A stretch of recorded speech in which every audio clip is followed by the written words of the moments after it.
Herkese merhabalar. Ben Tuğba. Kanalıma hoş geldiniz. Bu videoda sizlere bomba gibi bir tarifim var. İzmir bombası tarifi vereceğim. Şu görüntüye bakar mısınız? İzmir bombasında çikolatayı böyle akıtmak gerçekten harika. Ve tarife başlıyorum. İlk olarak bir tepsinin üzerine yağlı kağıdı seriyorum. Ve kahvaltılık sürülebilir çikolatayı böyle 2 tane tatlı kaşığıyla, ceviz büyüklüğü kadar diyebilirim, bu şekilde koyacağım.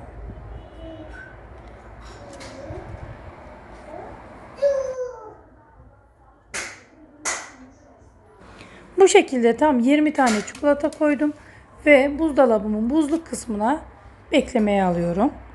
Hamurumu yoğurmaya başlıyorum. 100 milim yani yarım su bardağı su, çeyrek çay bardağı sıvı yağ, 1 yemek kaşığı toz şeker ve 1 tatlı kaşığı da mısır nişastası, yarım paket de vanilya ekliyorum. Eklemiş olduğum malzemeleri kaşıkla iyice karıştırıyorum. Karıştırdım.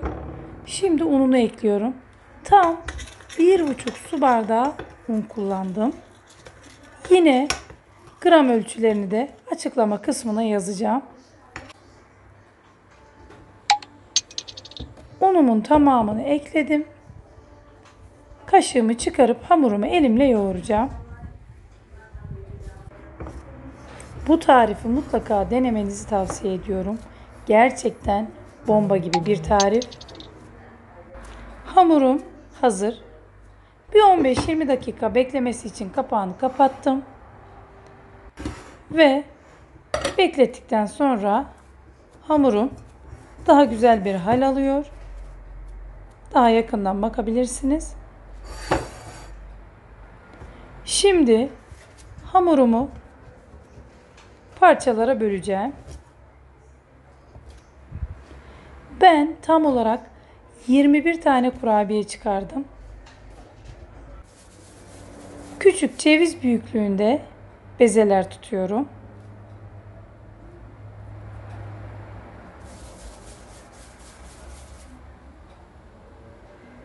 Bu şekilde 16 tane beze tutmuştum. Uç kısmında kalan hamurlarla da tekrar 5 tane daha kurabiye çıkardım. Hafif unlayarak bezelerimi videoda gördüğünüz gibi açacağım. Elimle düzelttim biraz. Ve küçük merdanem var. Merdane ile ince bir şekilde açıyorum.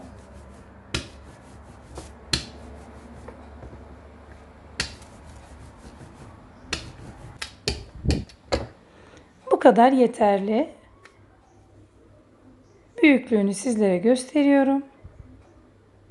Kalınlığı da tekrar ikinciyi de açıyorum. Ufak bir hatırlatma. Lütfen videomu buraya kadar izleyenler bana yorum yazmayı unutmasınlar. Ayrıca videolarımı beğeniyorsanız lütfen kanalıma abone olmayı unutmayın. Hamurlarımı açtıktan sonra ortasına buzlukta bekleyen çikolatadan koyuyorum. Çikolatayı buzlukta bekletmemin amacı İzmir bombalarınızın çikolatasının eğer benim videoda gördüğünüz gibi akışkan olmasını istiyorsanız lütfen çikolatalarınızı daha önceden buzluk kısmına koyun ve alt kısmını da iyi kapatın, yoksa patlama yapabilir. Pişerken içinde çikolataların sıcaklığının tam akışkan kıvama gelmesini sağlıyor. Öbür türlü eğer buzluğa koymadan çikolataları direkt hamurun içerisine koyarsanız çikolatalarınız akışkan olmaz. Onlar da hamurla birlikte pişerler. Uç kısmını iyice kapattım. Ve bu şekilde kurabiyelerimin hepsini hazırladım. Ben bu ölçülerden tam 21 tane kurabiye çıkardım. 200 derece önceden ısıttığım fırında Yaklaşık 6-7 dakika pişirdim. Ve kurabiyelerim, yani İzmir bombalarım soğuduktan sonra servis tabağına alıyorum. Üzerlerine biraz pudra şekeri serpeceğim.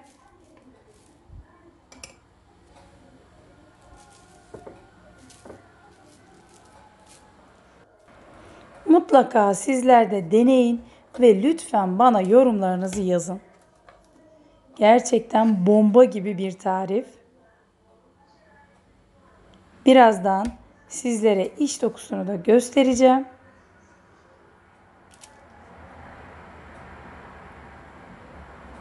Ve şovumuz başlıyor.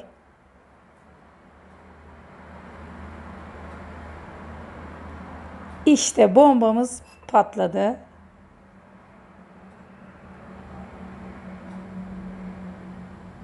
Mutlaka deneyin ve lezzetine bakın. Yine güzel bir videonun sonuna geldik. Beni izlediğiniz için çok teşekkür ederim. Yeni videoda görüşmek dileğiyle. Hoşça kalın. Afiyetle kalın. Her şey gönlünüzce olsun.